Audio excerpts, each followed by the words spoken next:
Everyone, welcome to my channel. तो friends, आज हम लोग डिस्कस करेंगे 2021 के एडुकेशन के क्वेश्चन पेपर। तो आप लोगों को पता है कि 2021 में 2 शिफ्टों में एग्ज़ाम हुआ था। तो आज हम लोग फर्स्ट शिफ्ट के कुछ क्वेश्चंस डिस्कस कर लेंगे, ठीक है।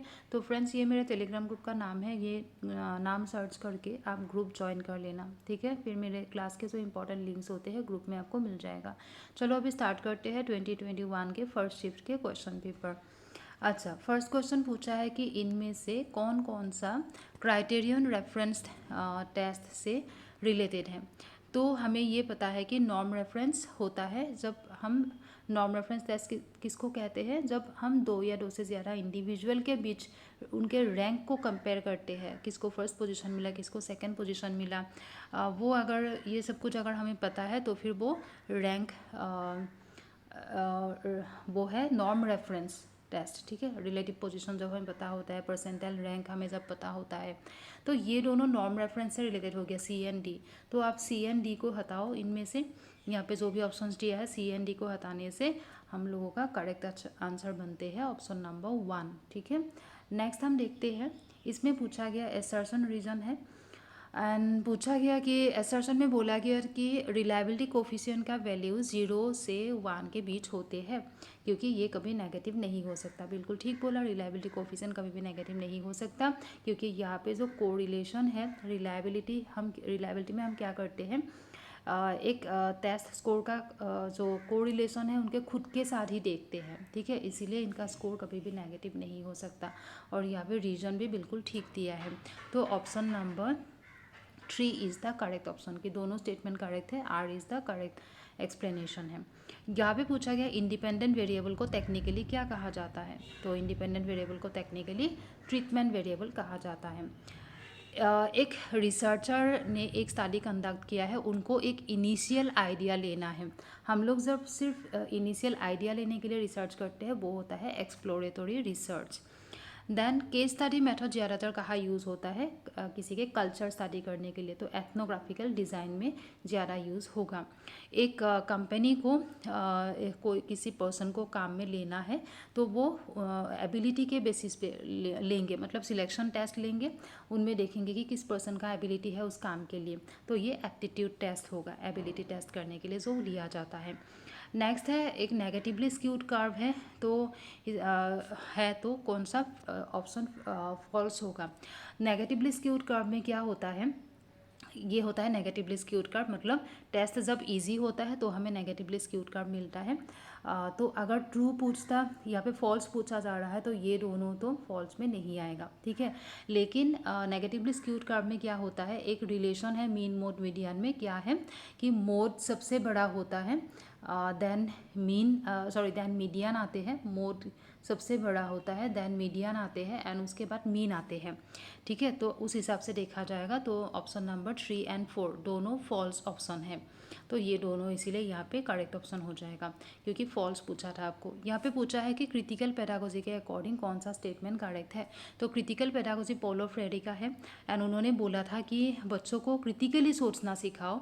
अगर कहीं पे भी कुछ डोमिनेंस देखेंगे, घर पे हो या सोसाइटी में हो या अपने फैमिली मेम्बर में हो, अगर कोई किसी को डोमिनेट कर रहे हैं तो स्टूडेंट के माइंड में ये क्वेश्चन आए कि ये डोमिनेशन क्यों हो रहा है, ठीक है। तो वो होता है आपके क्रिटिकल पेडागोजी। तो फिर ये डोमिनेंट बिलीफ वाला जो है यही की पॉइंट है इसके लिए, ठीक है। नेक्स्ट है which of the following statements are true for portfolio assessment technique used for performance evaluation and अच्छा, पोर्टफोलियो असेसमेंट में हम क्या करते हैं, स्टूडेंट के परफॉर्मेंस को, उनके प्रोग्रेस को, उनके ग्रोथ को देखते हैं, ठीक है। एंड स्टूडेंट अपना पोर्टफोलियो खुद भी मेज़र कर सकते हैं, ठीक है। एंड पोर्टफोलियो से स्टूडेंट को मोटिवेशन मिलता है कि वो कितने आगे है। Motivation and involvement of students in learning is enhance, उनको हम मोटिवेट कर सकते हैं, क्योंकि हमें पोर्टफोलियो देख के पता चल गया कि कौन से फील्ड में वो बहुत अच्छा है, ठीक है। तो इस तरीके से, तो इसी हिसाब से आपका ऑप्शन नंबर 2 हो जाएगा, मतलब ए, सी एंड डी ये तीनों करेक्ट आंसर होगा। फ्लैंडर के जो इंटरेस्ट एनालिसिस कैटेगरी सिस्टम है उसके फ्लैंडर के अकॉर्डिंग किस किस को कंसिडर किया जाता है। तो फ्लैंडर ने वर्बल बिहेवियर के बारे में बोला है, तो verbal behaviour of teacher and students देखा जाता है। ठीक है।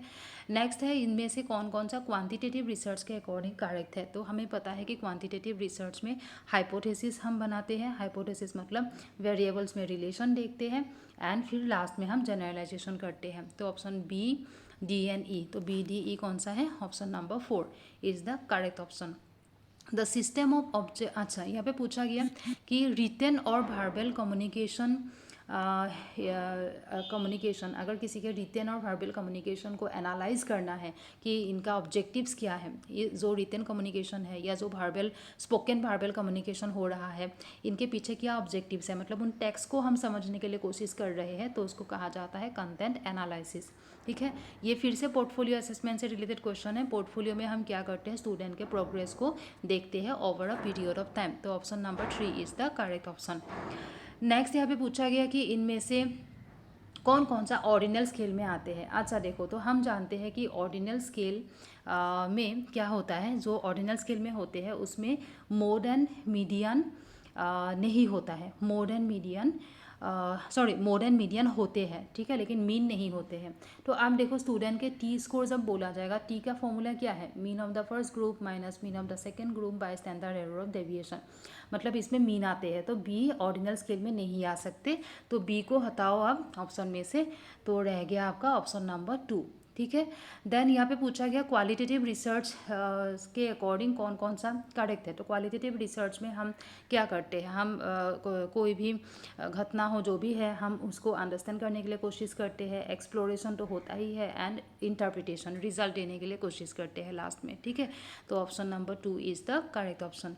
चलो यहाँ तक हमने डिस्कस किया कि होप कि आप लोगों को समझ में आ गया होगा। रिमेनिंग क्वेश्चन नेक्स्ट वीडियो में लाते हैं। ठीक है, तो वीडियो अगर अच्छा लगा है तो लाइक कर देना, शेयर करना अपने फ्रेंड लोगों के साथ, सब्सक्राइब करके रखना, और बहुत सारे न्यू वीडियोस अभी आएंगे क्योंकि एग्ज़ाम बहुत पास है, तो आप लोग अपना पढ़ाई जारी रखना। ठीक है, आन अकेडमी पे भी मुझे फॉलो कर लेना, फॉलो करने के लिए कोड है अनुकंपा। ठीक है, ओके, थैंक यू एवरीवन।